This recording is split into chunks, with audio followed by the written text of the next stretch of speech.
Vemos la segunda parte de las cargas vectores. Vamos a ver la acción del La acción del viento comprende eh, factores aerológicos y aerodinámicos.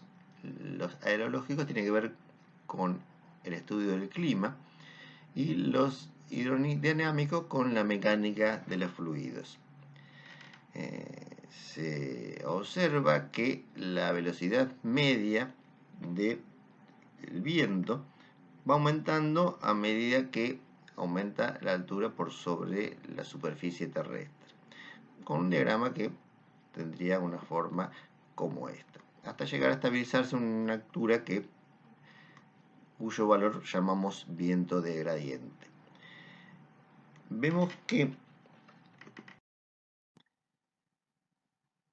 esta distribución de velocidades depende de qué tengamos en la superficie de la zona en la que estamos midiendo el viento. Una cosa es que tengamos como a la derecha la superficie del mar o las zonas costeras, donde no hay obstáculos al viento. Tenemos situaciones intermedias donde podemos tener bosquecillos o construcciones bajas, y otro caso como el de la izquierda, en que tengamos zonas con muchos edificios de gran altura. Eh, en este último caso va a haber un obstáculo bastante más importante a la circulación del viento y lo va a frenar más que en el caso de la derecha.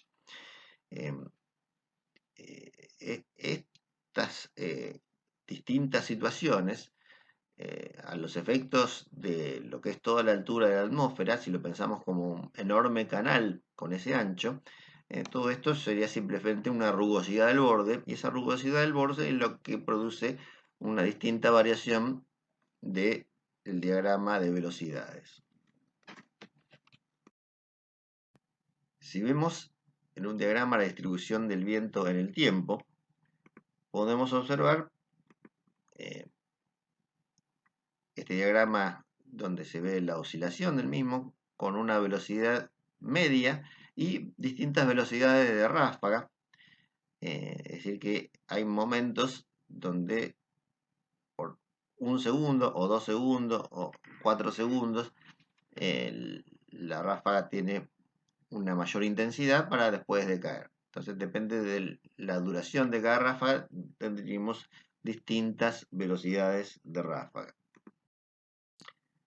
Bien, tendríamos que hacer el registro estadístico de las velocidades de los vientos a lo largo del tiempo, y vamos a ver que cuanto mayor es la velocidad registrada, se da cada vez más esporádicamente.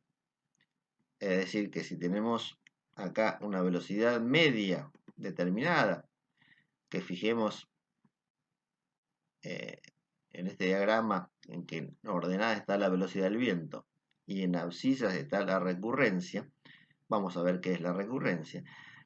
Si tomamos un viento, por ejemplo, de 70 km por hora, vemos que corresponde a una velocidad media de 70 km por hora registrada y corresponde a una recurrencia de 2 años. Es decir, que solo cada 2 años se supera una velocidad de 70 km por hora. Si queremos tomar una de 100, sería cada 30 años aproximadamente. Lo mismo con las ráfagas. Una ráfaga de 110 km por hora tendría una recurrencia de 2 años. Una de 150 tendría una recurrencia de 20 años. La recurrencia es la inversa de la probabilidad de que ocurra en un año. Es decir, que tomamos 50, por ejemplo, una recurrencia de 50 años significa que existe un 2% de probabilidad de que ocurra en un año. ¿Por qué 2%? Porque la inversa 1 sobre 50 es 0,02, o sea, es el 2%. Ahora, cuando a esa acción del viento le ponemos un obstáculo como es la construcción, se genera todas estas acciones. Vamos a tomar como base la ecuación de Bernoulli, que ustedes ya saben de física 1, que rige el movimiento de los fluidos, donde la presión más el peso específico del fluido por la altura más la densidad del fluido por la velocidad al cuadrado sobre 2 es una constante. En esta ecuación saben ustedes que este último término corresponde a la energía cinética y estos dos a la energía potencial. O sea que esta ecuación no es otra cosa que una ecuación de conservación de la energía. La parte que está la superficie expuesta al viento en forma directa es la que llamamos superficie de barlovento, y la que está al reparo, o sea, la cara contraria, es la superficie de sotavento. Bien.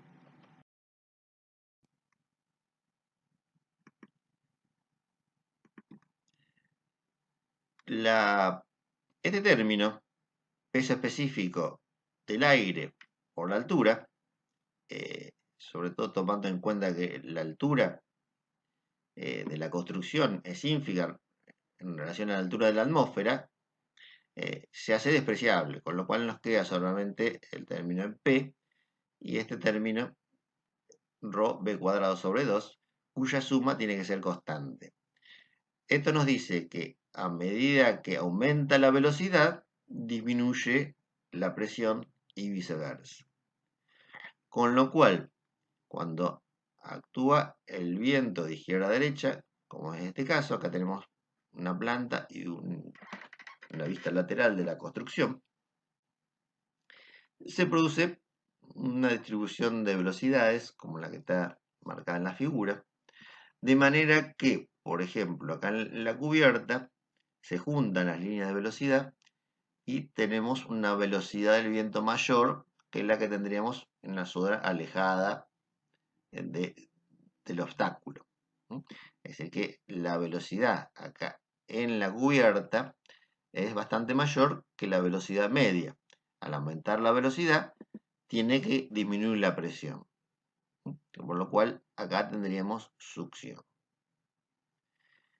En los laterales pasa algo muy similar, porque también se juntan las líneas de corriente, entonces acá al juntarse significa la velocidad del viento mayor que la velocidad media, o sea, la velocidad sin obstáculo, por lo cual aumenta este término y disminuye la presión.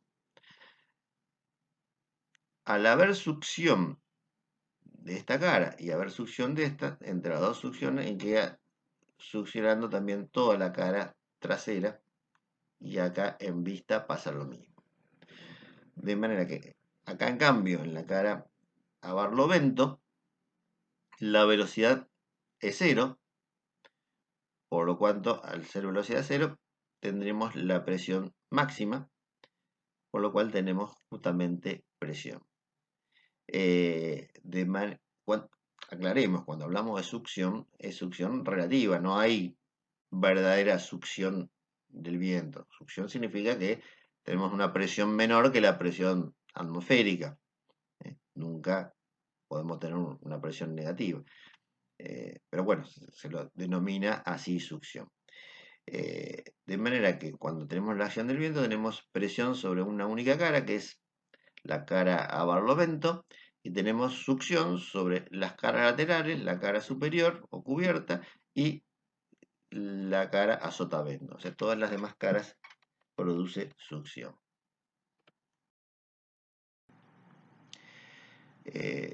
La presión del viento también varía en función de la ubicación de la construcción respecto a la topografía. No es lo mismo que esté en la parte baja, que en la pendiente, que en la parte alta. Todo eso también se tiene en cuenta. La acción del viento global sobre una estructura la vamos a determinar con la superficie proyectada perpendicular a la dirección de la acción del viento. La determinación de la acción del viento está dada por el reglamento Silsok 102, que establece tres posibles métodos para la acción del viento. Un método 1, que es un procedimiento simplificado para construcciones menores.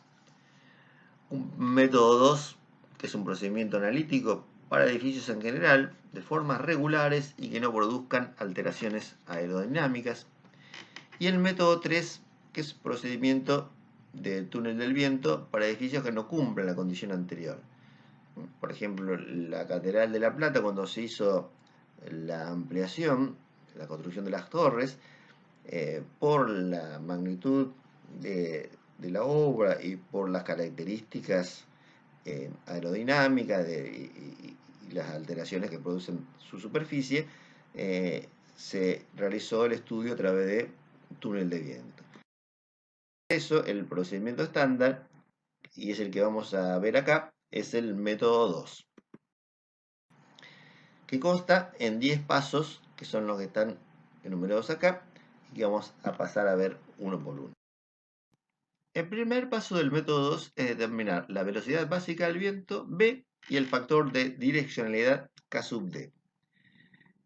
El valor de B es función del lugar en que está la construcción. Por ejemplo, La Plata tiene un determinado valor de velocidad básica del viento B, que está dado, ahora lo vamos a ver dónde. O sea, nosotros no tenemos que hacer nada, simplemente tomar ese valor del reglamento. Ahora, ¿cómo se determinó ese valor? Bueno, como dice acá, corresponde a una velocidad de ráfaga de 3 segundos, a 10 metros sobre el terreno para la categoría de exposición C, y a una probabilidad anual de 0,2%, perdón, del 2%, es decir, a una recurrencia de 50 años. Los tornados no se consideran para la elaboración de esta distribución de velocidades.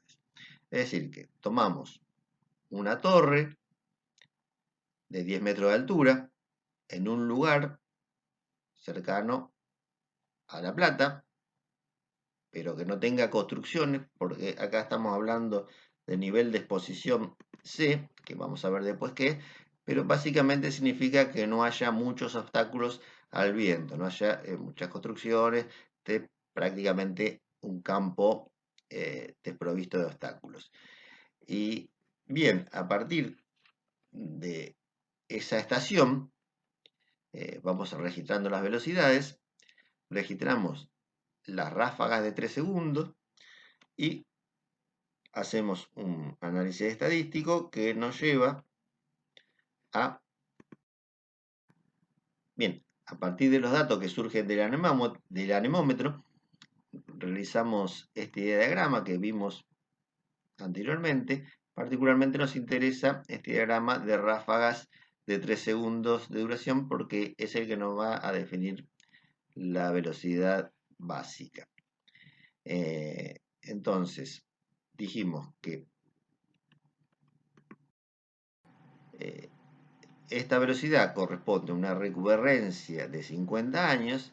Entonces levantamos de aquí, vamos a ese diagrama y a ese valor corresponde, bueno, acá la llamé B sub 0 para diferenciarlo de B, pero en realidad es lo que es la velocidad que el código llama velocidad básica B, simplemente. Esa velocidad está graficada en el mapa, por un lado, y está tabulada para las principales ciudades del país.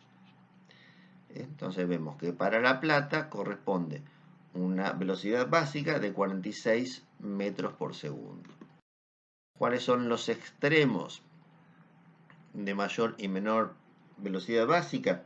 Bueno, por un lado tenemos la mayor velocidad está aquí en Comodoro Rivadavia, que vale 67,5 metros por segundo. Vemos acá las líneas equipotenciales que se van concentrando en este punto que es el de mayor viento. Y a su vez el de menor viento está por la zona de Salta y Jujuy, que es de 34 metros por segundo. El factor de direccionalidad no le demos mayor importancia, es un factor que vale 0,85, 0,95. El segundo paso sería determinar el factor de importancia, según la categoría de la construcción. Eso tiene que ver con el riesgo de daño que implique una potencial rotura o colapso de la construcción. Acá pusimos en verde lo que sería el caso corriente, más común, los edificios en general que van con un factor de 1, o sea, no alteran el resto de las variables. Por debajo de esto están las estructuras que no representan riesgo para la vida humana, o sea, son estructuras que están básicamente casi todo el tiempo sin gente, deshabitadas, instalaciones agrícolas, por ejemplo, o un cartel publicitario en la ruta, en el campo, que sopla el viento y lo voltea, solamente rompe el cartel, no daña nada más, por lo tanto va calculado con una acción del viento menor, porque es menor el daño que se produce en caso de un eventual colapso. Más para arriba son edificios y otras estructuras que representan un peligro sustancial para la vida humana en caso de falla. Por ejemplo, edificios donde se reúnan más de 300 personas en un área. Bueno, el código describe otras posibilidades también. En estos casos tenemos que cubrirnos más ante una posibilidad de falla, por lo tanto va multiplicado por un factor 1,15. Y un caso 4 que son edificios y otras estructuras diseñadas como instalaciones esenciales, tales como hospitales que atienden emergencias, bomberos, etc. Como tercer paso, tenemos que determinar para cada dirección de viento una categoría o categoría de exposición y los coeficientes de exposición para presión dinámica K sub Z o K sub H. La categoría de exposición debe reflejar adecuadamente las características irregulares de la superficie del terreno para el lugar en que se va a construir el edificio o estructura. Hay 4 categorías de exposición que tenemos descritas acá, pero lo vamos a ver en fotos. Tendremos la categoría A, que son centros de grandes ciudades con al menos 50% de edificios con altura mayor que 20 metros. Nivel B, que son áreas urbanas y suburbanas, áreas boscosas o terrenos con numerosas obstrucciones próximas entre sí, del tamaño de viviendas unifamiliares o mayores. Tenemos exposición C, terrenos abiertos con obstrucciones dispersas con alturas menores a 10 metros, incluye campo abierto plano y terrenos. Bueno, en este lugar, en este tipo de exposición es donde tenemos que poner nuestra torre para medir la velocidad básica, o sea, sin obstáculos. Y como cuarto punto, la exposición D, que son áreas costeras, las que están al borde, por ejemplo, del río de la Plata o de los mares. Hasta 500 metros de la costa se considera nivel D. Bueno, con estos niveles de exposición podemos recurrir a esta tabla donde tenemos para cada tipo de exposición y para cada altura los coeficientes para introducir en la ecuación. Es decir, acá tenemos 4 niveles A, B, C y D. Bueno, acá hay dibujados en realidad 3 diagramas. Faltaría un cuarto que sería intermedio aquí, pero corresponde a distintos tipos de rugosidad o de exposición. Y si vemos, tomamos una columna y avanzamos verticalmente, va desde altura 0 hasta la altura creciente, los coeficientes van aumentando porque obviamente las velocidades van aumentando, como dijimos acá, a medida que aumenta la altura.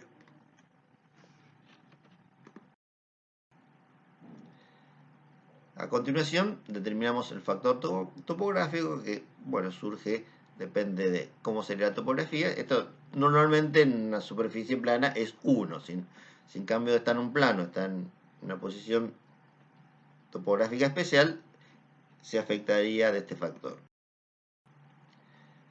Como quinto punto, se determina el factor de ráfaga, que tenemos un factor para estructuras rígidas y otro para estructuras flexibles.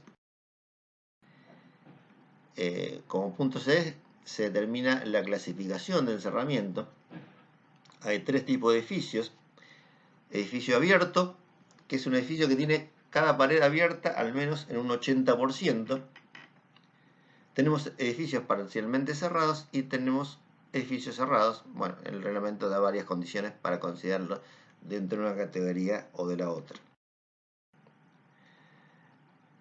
En función de este coeficiente, de este tipo de cerramiento, tenemos cuánto vale el factor GCPI. Para edificios abiertos vale 0, para edificios parcialmente cerrados más 0,55 menos 0,55. ¿Qué quiere decir esto? Este factor se va a aplicar a la presión interior del edificio. Nosotros vimos y estamos acostumbrados a pensar que el viento produce presiones y succiones sobre las caras externas del edificio. Vimos que actúa una presión a barlovento y succión en los laterales, cubierta y sotavento. Bueno, resulta que en el interior también se produce variaciones de presiones que son proporcionales a la acción del viento, y ese factor de proporcionalidad está dado por estos coeficientes. Esa presión interior puede ser mayor o menor que la presión interior, generalmente es más o menos el mismo valor, y tiene estos valores como los que vemos en esta diapositiva. Bueno, punto 8, determinación del coeficiente de presión externa C sub P o G C sub F, o los coeficientes de fuerza C sub F.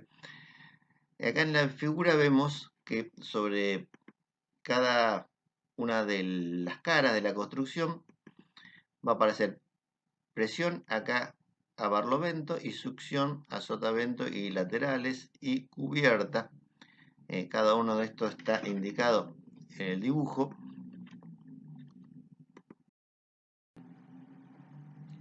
Acá también tenemos distintas posibilidades dentro de una cubierta y tablas donde nos dicen cuáles son los factores C sub P que tenemos que usar para cada una de las caras. Paso 9, determinación de la presión dinámica Q sub Z o Q sub H según la expresión que vemos aquí, que surge de la expresión de Bernoulli, delta P, ρ, B cuadrado sobre 2. El valor de ρ, o sea, densidad del aire, está incluido en este factor. Y bueno, va multiplicado por esa serie de factores que ya hemos determinado en los puntos anteriores.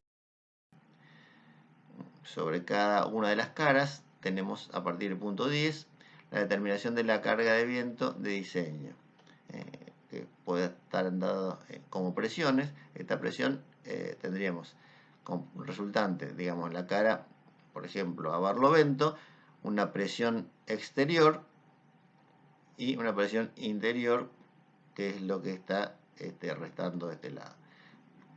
Obviamente para la estabilidad global la presión interior no interviene, pero sí, por ejemplo, para la estabilidad de una pared tenemos que considerar la diferencia de presiones entre el exterior y el interior. Tenemos aquí un ejemplo de cómo resultan las distintas presiones en un edificio dado. Este es un ejemplo de un edificio de 48 metros de altura que equivale a unos 17 pisos. Y bueno, estos son los resultados de presiones que da. Como se ve, a barlovento tenemos una presión variable con la altura. A sotavento se considera uniforme y tenemos succión en la cubierta. Pasemos ahora a la acción de la nieve y el hielo. La nieve tiene un tratamiento bastante similar a lo que vimos para el viento. La nieve que se acumula sobre las cubiertas es el tema de la acción de la nieve, ¿no? Para cubiertas horizontales o con muy poca pendiente, menor que 5%, surge de esta expresión que vemos aquí, donde P sub G es la carga de nieve a nivel del terreno. Esto depende del lugar geográfico lo mismo que el valor B que vimos para el viento, donde el coeficiente C sub E factor de exposición, C sub T factor térmico y factor de importancia. Vemos la determinación de P sub G, que depende del lugar geográfico, como dijimos, y está tabulado para cada partido de cada provincia. Por ejemplo, la provincia de Buenos Aires, la mayor parte no tiene acción de la nieve, por su clima templado. Todo lo blanco no tiene acción de la nieve, solamente las zonas serranas, de la cordillera de Tandil y Ventana, tienen alguna mínima acción de nieve. La provincia de Neuquén, en cambio, es unas condiciones totalmente distintas. Miren que acá, la provincia de Buenos Aires solamente tenemos 0,3 kN por metro cuadrado, mientras que en Neuquén llega hasta 3,1, o sea, 10 veces más de altura de nieve que en la provincia de Buenos Aires. Los niveles de exposición son los mismos que vimos al viento. Son el nivel A, B, C y D. Y en función de eso surge el coeficiente C sub E, en función del nivel de exposición y de que la superficie de la cubierta es expuesta, parcialmente expuesta o protegida. El otro factor es la condición térmica, que depende de que si el edificio está calefaccionado o sin calefacción. Y por último tenemos el factor de importancia, que también es muy similar a lo que vimos para la acción del viento. Repetimos la ecuación que ya vimos. Combinando todos esos factores surge la carga de nieve o presión de nieve en la superficie plana. En vez de plana tenemos una pendiente. Este factor se multiplica por un factor C sub C, que depende de la pendiente de la cubierta y de su aislación térmica. Respecto a la acción del hielo, este efecto se hace sentir en solo algunas estructuras que son sensibles a hielo, como pueden ser los cables y las estructuras reticuladas. Es decir, ¿por qué? Porque pongamos un cable del cual tenemos acá una sección transversal, quizá un cable de alta tensión o un cable estructural. Si está en condiciones normales, esa sería su sección. Ahora, bajo determinadas condiciones, por ejemplo, tenemos niebla o rocío, cuando hay temperaturas menores a 0 grados, entonces se va acumulando hielo a su alrededor y acumular determinada cantidad que haga que aumente considerablemente el peso de lo que sería el cable ese sin hielo. Entonces tenemos que considerar como carga, porque el cable puede llegar a pesar mucho más en condiciones de estar cubierto. Para una estructura reticulada, y solo para ese tipo de estructuras esta acción es importante. Hay además definidos estudios en ciertos lugares específicos que hay que tener en cuenta. Bien, con esto terminamos la parte 2.